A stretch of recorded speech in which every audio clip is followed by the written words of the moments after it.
Yan, uwi na tayo. Pasarado ng mga mall. Nabili ko na yung gusto ko. Bumili ako ng tsokolate.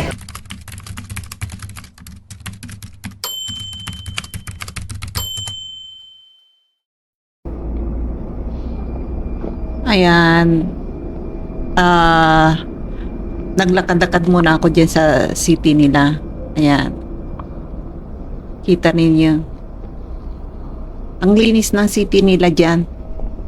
Araw-araw nandyan ako. Ayan. Diyan kasi ako nakatira sa gilid lang. Kaya, anytime, pwede akong bumaba at maglakad-lakad dyan. Parang exercise ko na rin sa city nila. Diyan ako nag-exercise eh. Nililibot ko araw-araw yan.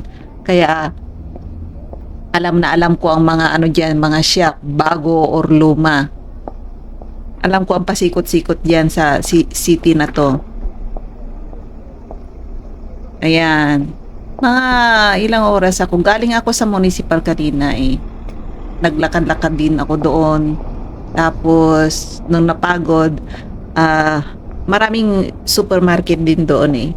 Kaya nag-check ako kung anong mga mura. Naghahanting kasi ako ng mga murang mga product. Araw-araw na mga on sale. Maraming talamak dito ang mga on sale dito sa lahat sa gilid ng bahay namin dito. Ang daming on sale dyan. Pababaan sila ng presyo. Grabe. Halos pamigay na nga nila yung mga paninday. Kuminsan 80%, 90%. Ayan. Kaya no on sale nila. Pababa. Maraming mga grocery dyan. Ayan, medyo may araw ngayon. Magandang araw ngayon. Kaya nakatambay muna ako dito sa harapan ng mga taxi. Ayan. Ikita nyo yung mga taxi dyan. Iba-iba ang mga kulay. Hindi kagaya sa Asia. Tsaka mga taxi nila rito. Yung bang Mercedes. Mura lang kasi ang Mercedes eh. Kasi ang Mercedes na paggawa ng mga Mercedes is kapitbahay lang namin. Yung Germany. Malapit lang yung border eh. At saka may paggawaan din ng Mercedes dito sa Czech Republic. Dito lang sa parting to. Next time, ipapasyal ko kayo sa sabi ng asawa ko, taga rito yung may-ari ng sasakyan ng kilala nyo naman siguro yung very expensive na sasakyan ng Porsche. Paano bang pag-pronounce? Porsche ba? Ewan ko, basta yun na yun.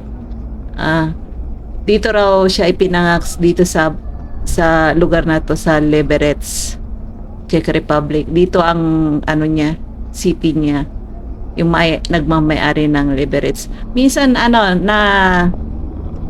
napasyalan na namin yung kung saan siya ipinanganak. Malapit lang dito yan. Malapit lang, ipapakita ko sa inyo sa summer kasi pwedeng maglakad doon sa kung saan siya ipinanganak, yung nagmamay-ari ng Porsche company. Ayan, kita nyo ma'am, dito pulis, may mga pulis dyan na nagtatambay dito sa city. Inaalagaan nila yung city, mga pasaway, marami kasing pasaway eh. Ayan. Maganda rito. Tignan nyo yung napakalinis. Napakalinis ng lugar nila. Alam nyo ba yung sahig na yan? Ano ba yung tawag dyan? Binabacuum nila yan. At saka nakatambay parati yung mga nagwawalis. Kung may makita silang kahit na isang sigarilyo dyan, talagang binabacuum nila. Nililinis yan. Alagang-alaga tong city nila. Pinapaganda pa nga nila eh. Ayan, araw-araw kuminsan nandito ako, nagtatapay, naglalakad-lakad. Siguro naman sa lahat ng naglalakad diyan, minsan tinitignan nila ako. Yung mata nila nakatingin sa akin kasi nag-iisa akong Asian minsan diyan naglalakad, nakahalubilo sa mga mapuputi na katawan. Ako lang ang brown diyan. Ayan. Tsaka napakaliit ng singkit pang mata.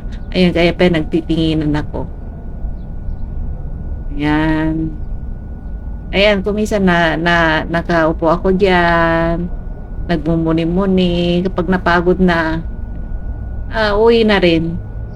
Wala naman kasi ako magalahan diyan eh. Hindi kagaya sa Asia na magmotor ka lang kung saan ang mga turo-turo, ano ba yun, yung street market, ano lang, may ibang ano ba yan, may barbecue sa street. Hindi, wala yun dito. Ano lang yan, wala kang mabibilihan na mapagkain sa street dito.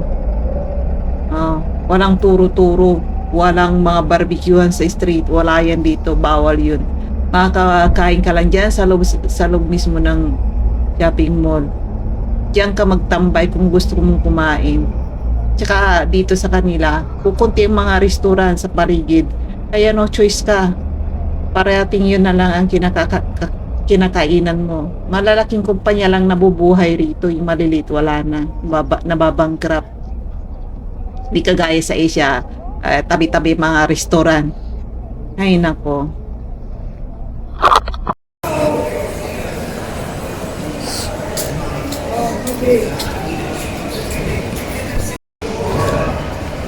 Ayan, uwi na tayo.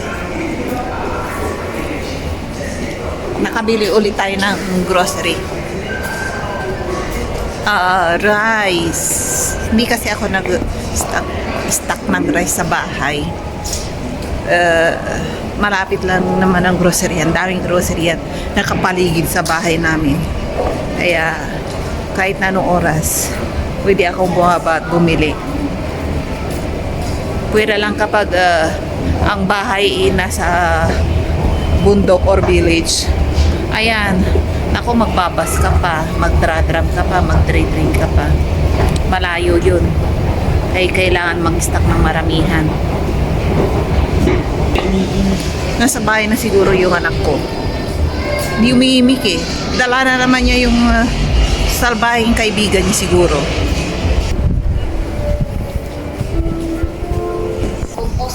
Ayan, takpan natin yung mata natin. Nagiging singkit tayo eh. Kanina nung pumasok ka sa mall, nawala na yung araw. Ayun, mayroon na naman. Ayan, ganito tayo dito. Araw-araw. Sharing my life. Share my life. Share. Ano ba yun? Barok na English na yan. Tara. Manood kayo ng vlog ko, ha? Ayan. Tsaka isa promote ko ulit yung business ko. Halina kayo rito sa sa Czech Republic. Maganda rito. Malamig. Kung gusto yung malamig na lugar, dito kayo sa bansang Czech. Malamig na malamig. Manginginig kayo, maninigas kayo kapag nasa labas kayo. Ayan. Ayan ang tram. Kaya pangunahing transportation nila rito is tram. Train. Ayan. Ayan na siya.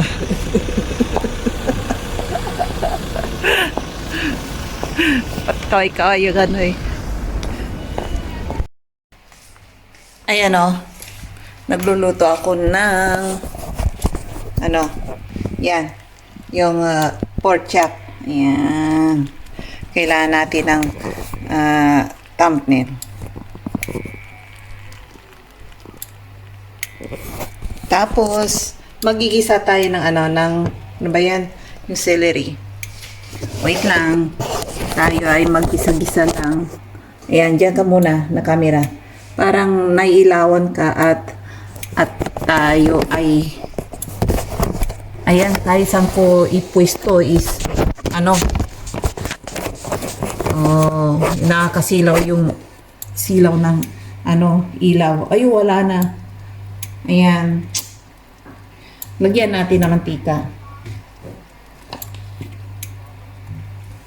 Kunti lang. Pinababayaan ko muna yung dyan.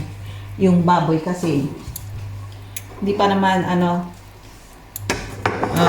kumukulo yung rice ko. Pag kumulo na, tsaka ako maglalagay.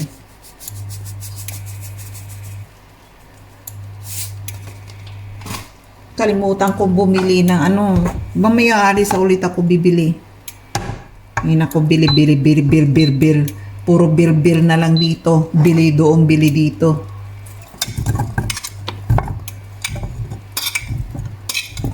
Ayan.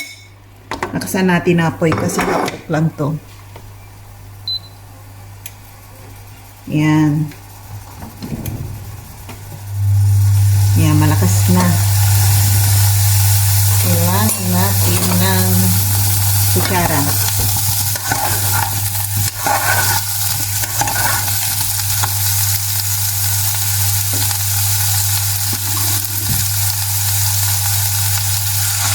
Lagyan natin ng medyo konting tubig para hindi ano, ano ba yun? Yan o. Lagyan ng medyo konting tubig para hindi masunog sa ilalim. Yan. Ganyan na yan. Yung celery ko. Tapos ito. Yan ang ulam ko with rice. Araw-araw with rice. Hindi ako nabubuhay na walang rice kasi. Ano yan? Kanina pa ako dada ng dada. Ayun pala, wala na. Hindi na pa-open yung ano. Ayan, patay na natin, oh. Patay natin up to 0. Para hindi malata. Ito, parang ipo-pork steak ko yan. Lagyan ko ng, ano, lemon at soya sauce. Masarap yan. Tara! Mamaya muna tayo kumain kasi ano, hinihintay ko muna yon. Yan o. Mamaya magbabacuum ako rito sa bahay. Katapos magvacuum, alis ako, bibili ako ng asin. At ano, na pambibilhin ko. Tissues sa toilet. Parang nakabili ba ako ng asin noon? Parang wala na. Wala nang asin. Mag-iisang taon ko yung, isang taon, ano ba yan? 500 grams yata yung asin ko na nabili. Halos isang taon kong nagamit. Kunti-kunti lang ako mag-asin, no? Hindi maramihan. Ayan. Tara. Mamaya tayo magchikahan ulit. Ganito ang buhay ko sa bansang Czech Republic. Sana manood kayo ng buhay ko sa vlog ko araw-araw. Isinishare ko. Kaya yan. Mamaya na tayo magkwentuhan. Huwag sanang mahulog yung cellphone ko. Naku po, parang hindi pa straight. Ayan, uga-ugaga pa. Ayan, huwag kang mahulog. Ayan. Ayan, kain tayo.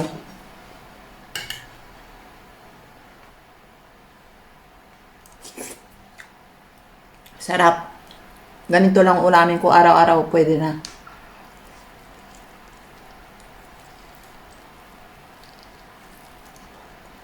Sarap ng pork chop.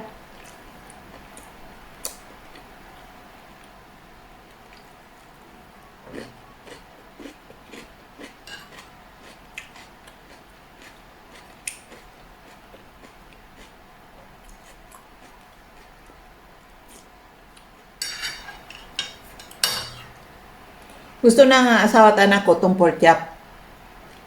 Kaso nga lang, ayaw nilang kainin na Filipino food. Yung dinuguan. Kahit na niluloko ko sila chocolate to eh. Ano lang. Harap. Mapaparami ka ng kanin eh.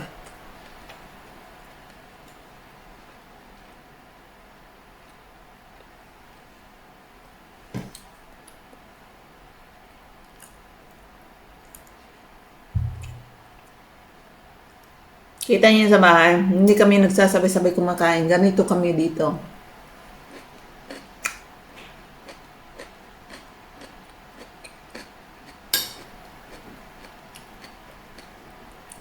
Yung anak ko, kumain na sa school nila. Yung asawa ko na nasa trabaho.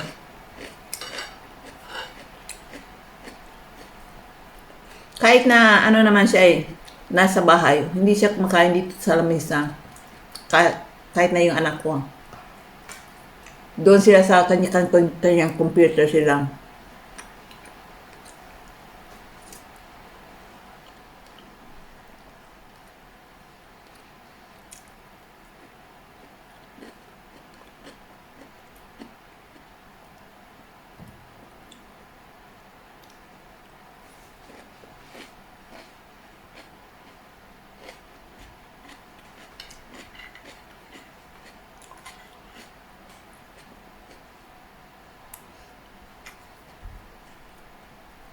Harap.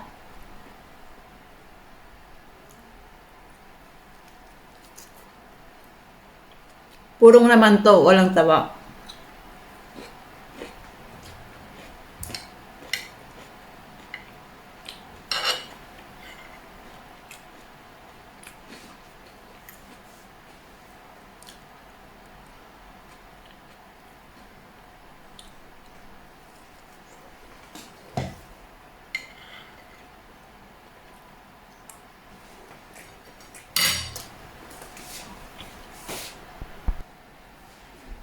Ayan, nag-extra rice pa ako.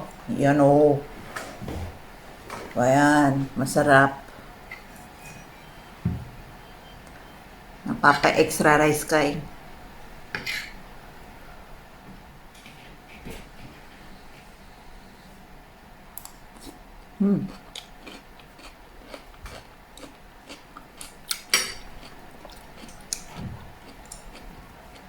Laki ng plato ko eh. Punong-puno pa.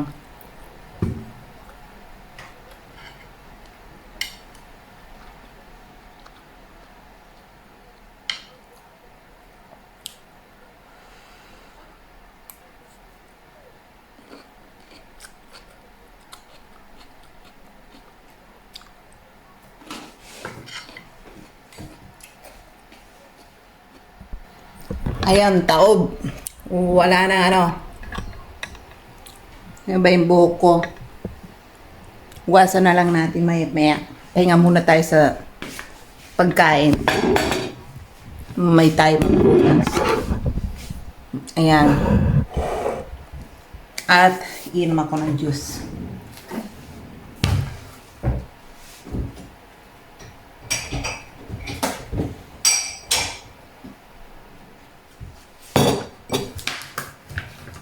Mga tao dito, hindi umiinom yan ng pure water. With ganito, with juice. Ayan. Tapos, maglalagay ng tubig. Ito. Ganyan yan. Malinis yan. Mga tao rito hindi bumibili ng ng tubig sa labas. Iniinom nila yung sa gripo.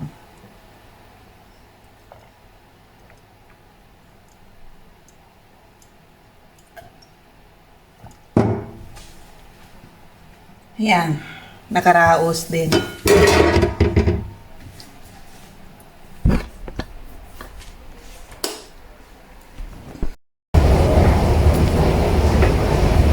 Nandito tayo sa sa shopping mall ulit. Bumaba ulit ako. Kasi gusto ng anak ko yung chocolate.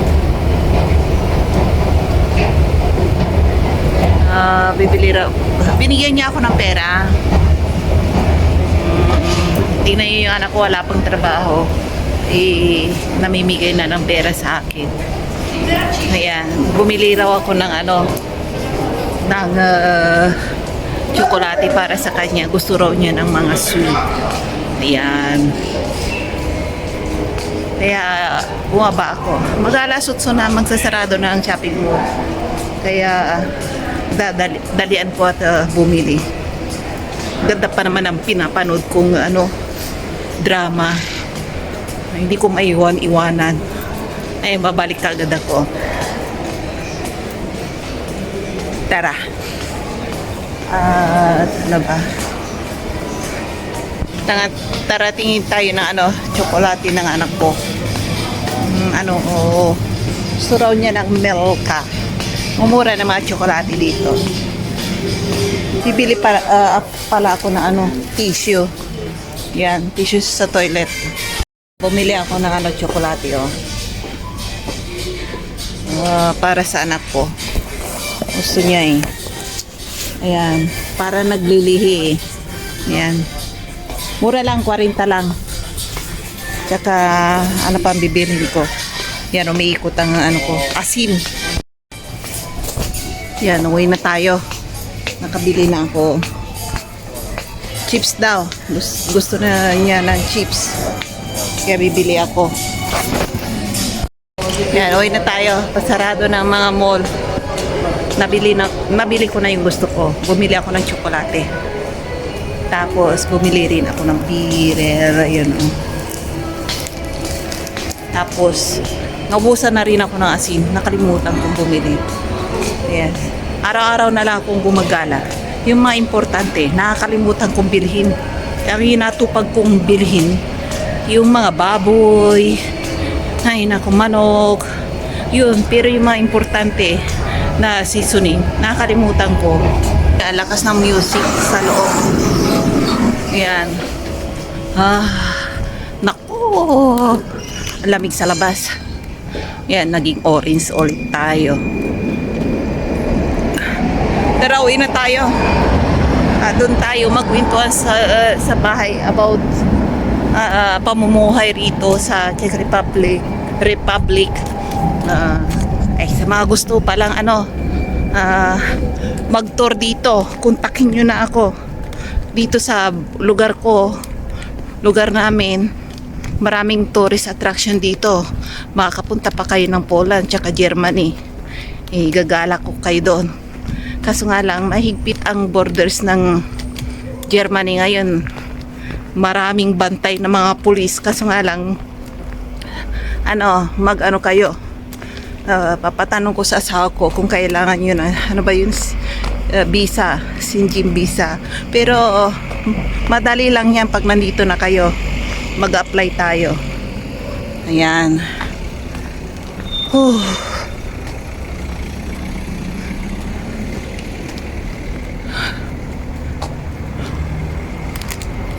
Ay, nako. Tara. Tara sa bahay.